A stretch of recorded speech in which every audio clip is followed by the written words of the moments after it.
Russian army is making gains in the east of Ukraine. Russian troops have advanced to Okoretny, Berdichev settlements in the direction of Avdiivka city in eastern Donetsk region, Deep State Telegram channel reported. Russians also advanced to Staromayersky settlement near Vuldar and Krasnohorivka cities near Marinka in Donetsk region, the channel reported. Russia's advances on the front line have caused concerns among Ukraine's allies as well. Yesterday, Pentagon warned of Russia's gains on the front line. In a presser on Monday, Pentagon Press Secretary Pat Ryder said the situation was dire in Ukraine. You've got Russian forces that are making some gains on the front line. And it's absolutely essential that we get Ukraine what they need to include air defense capabilities so that they can check Russian aggression, defend their territory, and ultimately, take back their sovereign territory. So we're going to continue to work very hard towards that end, Ryder said. The Pentagon official said it was important that the Congress passed the supplemental to ensure Ukraine gets the volume and level of support that they need to sustain the fight. Last week, Mikhailo Podolyak, a senior advisor to Volodymyr Zelensky, said that Ukraine was running out of critical munitions and was urgently seeking help from its allies to tackle threat from Russia. He said the situation on the front line was critical as Russia was adopting new tactics of attacking power stations with up to 10 or 12 missiles at a time, bypassing already stretched Patriot and other missile shields.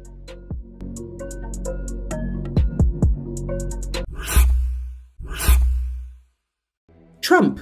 Biden abandoned Israel and allowed Iranian attack. US President Joe Biden bears part of the blame for Iran's massive drone and missile strike on Israel. Former US President and current Republican frontrunner for the November race, Donald Trump, has claimed. The GOP firebrand suggested that a lack of leadership on the part of the Democratic incumbent has emboldened Tehran. Addressing supporters in Schnecksville, Pennsylvania, Trump said that the Iranian strikes took place because we show great weakness. The weakness that we've shown is unbelievable, and it would not have happened if we were in office, he suggested. He concluded by reiterating his absolute support for Israel. Trump has also posted several similar messages on his Truth social platform, such as one saying, "This should never have been allowed to happen. This would never have happened if I were president." Trump has previously accused his Democratic rival of not being assertive enough globally and has repeatedly alleged that Biden is unfit for office. A great supporter of Israel, Trump, during his time in office, recognized Syria's Golan Heights, which have been occupied for decades, as Israeli territory.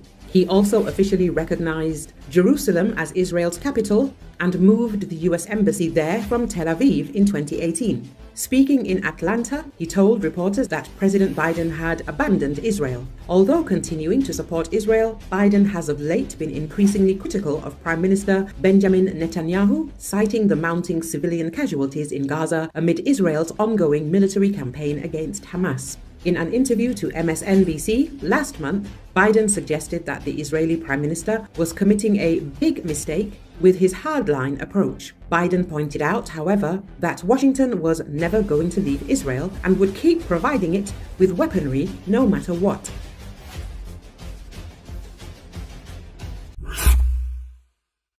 Russian empire should grow to encompass 3 US states. Finland, Poland, Russian political scientist. In a recent appearance on Russia's state-run television, Russian political scientist Sergei Mikheyev suggested that the country's empire should grow to encompass 3 American states. According to Newsweek, the clip of the remarks began to circulate on social media when it was shared by Anton Gerashchenko, an outspoken critic of Russia and a former advisor to Ukraine's Minister of Internal Affairs, to X. In it, Mikheyev mentioned the territory he would like to see taken over by Russia, including 3 of the westernmost American states and 2 North Atlantic Treaty Organization member nations in Europe. "I want to see the Russian Empire with Alaska, Hawaii, California, Finland and Poland," he said, as translated by Gerashchenko for the clip he shared. "Although Poland and Finland are so stinky, I'm not sure, to be honest. We'll clean them." Near the end of the clip, the host of the program was quick to deflate Mikheyev's comment as wishful thinking divorced from actual politics.